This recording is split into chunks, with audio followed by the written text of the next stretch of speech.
Welcome back to Ernesto studio. Ernesto studio में आप सभी का स्वागत है। तो आज की इस वीडियो में हम बात करेंगे वेडिंग फोटोग्राफी किस तरीके से की जाती है और इसमें किन विशेष बातों का ध्यान देना ज़रूरी है। आप यदि फोटोग्राफ़र हो या वीडियोग्राफ़र हो या फिर आप हमारी वीडियो पहली बार देख रहे हो तो हमारे इस चैनल को सब्सक्राइब ज़रूर करें। सबसे पहली बात, हमें जब भी कोई वेडिंग फोटोग्राफी में कोई ऑर्डर मिलता है या कोई बुकिंग मिलती है तो हम जब कभी भी कोई बुकिंग को फाइनल करते हैं तो हमें ये जानकारी रहना बहुत ज़रूरी है कि हम किस परिवार का फ़ोटोशूट कर रहे हैं, किस ट्रेडिशन में हम वो फ़ोटोशूट करने जा रहे हैं। जैसे कि आप सभी जानते हो, इंडियन कल्चर में काफ़ी रिचुअल्स होते हैं, काफ़ी अलग अलग रिवाजों की शादियाँ होती है, जैसे कि Punjabi weddings, Sikh weddings, Christian weddings, Muslim weddings, Hindu weddings. तो इन सारी वेडिंग्स की जो ट्रेडिशनल कैटेगरीज होती हैं, इन सभी को हमें ध्यान में लाना बहुत ज़रूरी होता है। तो ये सबसे इम्पोर्टेंट बात है कि हमें किस ट्रेडिशन के हिसाब से फ़ोटोग्राफी करनी है एंड वीडियोग्राफी करनी है। सेकंड बात, आपको हमेशा ये ध्यान रखना चाहिए कि आप जब कभी भी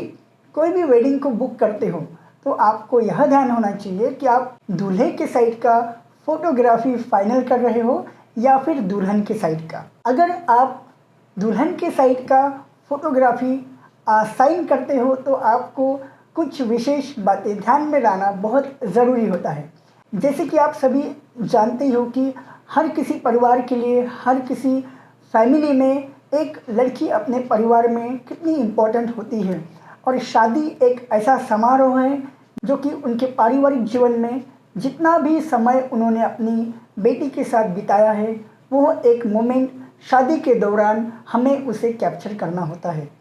तो शादी के दौरान बेटी की शादी के सारी मोमेंट्स, सारी उसकी एक्टिविटीज़, जैसे कि मेहंदी का फ़ोटोशूट, मेकअप का फ़ोटोशूट, जितना भी फ़ोटोशूट का जो कंटेंट होता है, यहाँ हमें एक ब्राइडल की ओर से फ़ोटोशूट किया जाना चाहिए ताकि परिवार में होने वाले जो भी रिचुअल्स एंड सेरेमनीज़ हैं हम उनको ठीक से इकट्ठा हम अपने जर्नी में और अपने वीडियोग्राफी में उसको स्टोर कर सकते हैं। तो सेम एज इट इज़ वैसे ही अगर आप दूल्हे के साइड से अगर आप वेडिंग फ़ोटोशूट बुक करते हो तो दूल्हे के साइड से जो उनका ग्रूमिंग सेशन है या फिर उनका ड्रेसअप है या फिर उनका लिबास है, उनका जो आप उनको भी उसे कैप्चर करना ज़रूरी है। बिकॉज़ उनके जो फ्रेंड सर्कल होते हैं या फिर उनका फैमिली जोन होता है, उनके कलीग्स, उनके जो भी बाहर से आने वाले मेहमान, उनके रिलेटिव्स, ये सभी की एक मेमोरीज़ होती है ताकि दूल्हे की एक लाइफ में एक बहुत अहम हिस्सा होता है कि वो अपने लाइफ में आगे टर्न करने जा रहा होता है। तो इस सारी मेमोरीज़ को उनके परिवार वाले या फिर वो खुद भी पॉजिटिव रहता है कि मेरी वेडिंग की फ़ोटोग्राफी एक बहुत ही अच्छी तरीके से होनी चाहिए। तो यही बात आपको सभी को इम्पोर्टेंट ध्यान में रखना ज़रूरी है। इसके बाद आप जब कभी भी कोई भी बुकिंग लेते हो तो आप हमेशा अपने क्लाइंट से, उनके परिवार से एक बात डिस्कस करना बहुत ज़रूरी है कि उनकी क्या अपेक्षाएं हैं, उनकी क्या आकांक्षाएं हैं ये वेडिंग्स को लेके।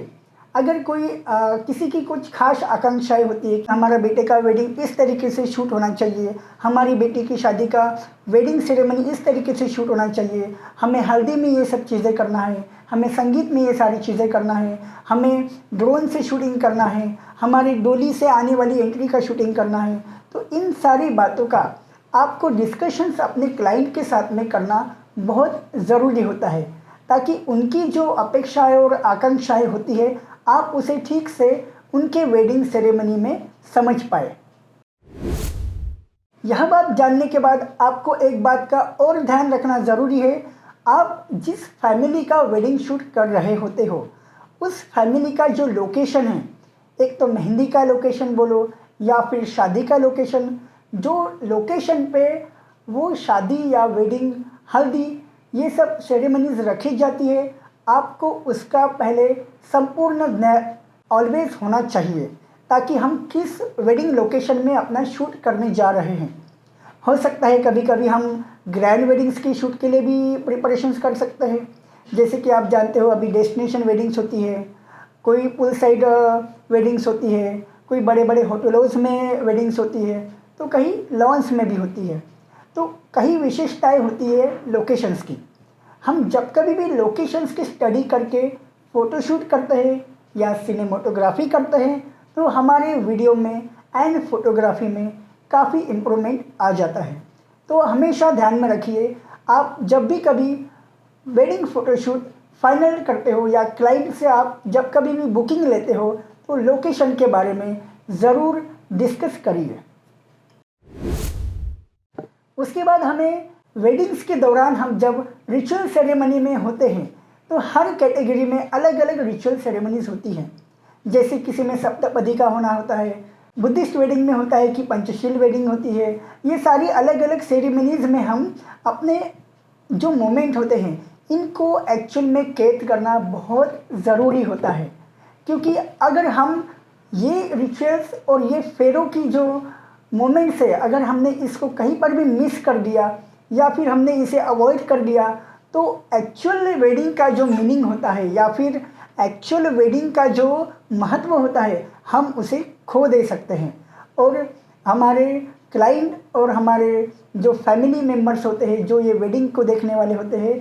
यह वेडिंग में इन रिचुअल्स का बहुत ही महत्वपूर्ण अर्थ होता है। तो आप ज़रूर ध्यान दीजिए कि जब कभी भी कोई भी रिचुअल्स होती है, सप्तपदी बोलो या फिर पंचशील अष्टगाथा बोलो या फिर और भी जो कुछ सेरेमनीज होती है, आप इसे पूर्णतः शूट करें और उसे अपने कैमरे में कैद करें। साथ ही साथ उसके बाद हम जब रिचुअल्स के आगे जाते हैं तो आपका family photography and family portraits group, ये सारा चीज़ें बहुत इम्पोर्टेंट होता है। दुल्हन के माता पिता, दूल्हे के माता पिता, उनके भैया, सिस्टर, फ्रेंड्स, फैमिली, ये सब बहुत इम्पोर्टेंट होते हैं जो कि एक वेडिंग का बहुत ही खूबसूरत सा हिस्सा होते हैं। तो आप हमेशा ध्यान में रखें, जितने भी इम्पोर्टेंट आए हुए मेहमान हैं आप उनको हमेशा उनके करीब या एक ही स्टेज में उनको उनके साथ कैंडिड या फिर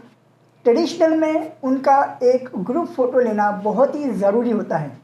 और यह आपने हमेशा करना चाहिए। एक फैमिली फ़ोटोग्राफ एक आपके लिए भी और क्लाइंट के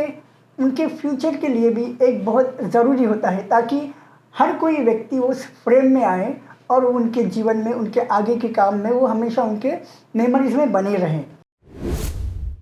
तो ये रही सारी क्लाइंट से रिलेटेड बातें और हमारी फ़ोटोग्राफी से रिलेटेड कुछ इम्पोर्टेंट टिप्स। बट एक बात जो मैं अभी आपको बताने जा रहा हूँ ये इससे भी थोड़ी इम्पोर्टेंट है, जो कि हम सभी फोटोग्राफी भाइयों ने और अपने जो टीम ने है ये सब करना बहुत ज़रूरी होता है कि हम जब कभी भी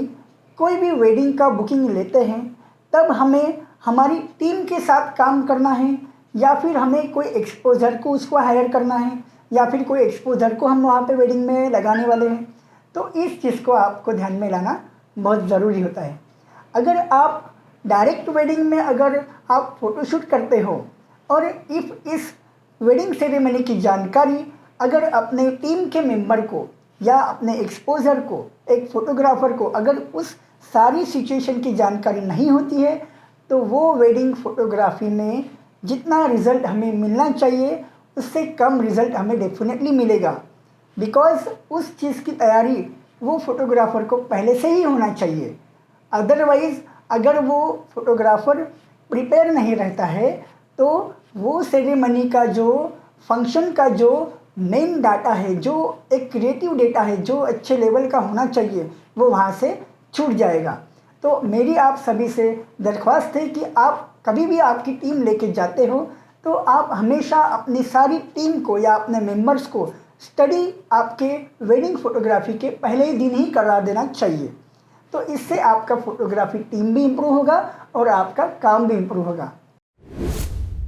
साथ ही साथ जब आप वेडिंग डे में काम करते हो तो आपके पास एक एक्स्ट्रा कैमरा होना बहुत ज़रूरी होता है। वैसे ही आपके पास एक एक्स्ट्रा मेमोरी कार्ड भी रहना